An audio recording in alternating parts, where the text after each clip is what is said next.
Şaknidi gözümden baksam cemalınızga, kalbimni pare eylep kılgan salamınızga. Kılıp pida cinimni bağlayda halınızda, can tende muntazar men her bir cevabınızga.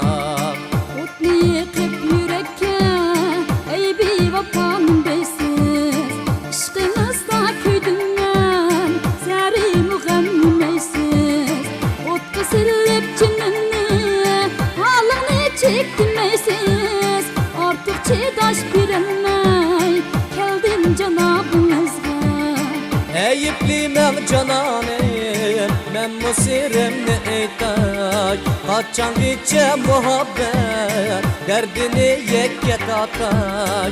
Ben başlığımni taşlap, hemdi özümge kaytay, teşnalığımni sürkey, derman piyalınızga.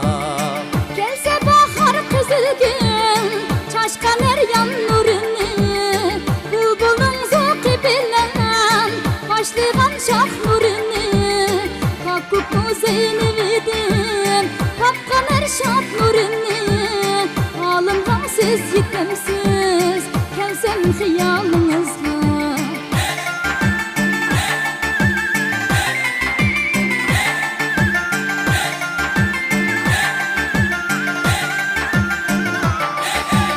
Şeret bilen itizda kılgan idim kuvvedet, kaldırmasdin usulni yığışkadan niyedet.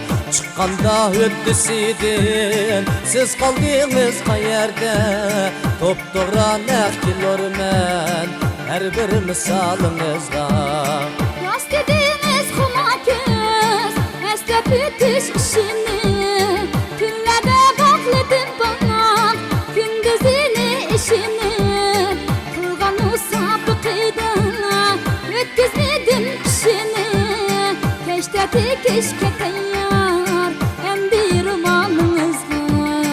Zamanımız bahtiyar, siz ne kıldın ihtiyar, Men mi kıldım ihtiyar, tolup taşkan muhabbet, birla sizge intizar. men mi sizge intizar.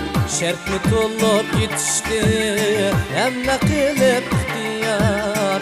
Bağvet uzasın kolunu, alma anarımızga. Şert mi tolup yetişti, kılıp hem ne ihtiyar.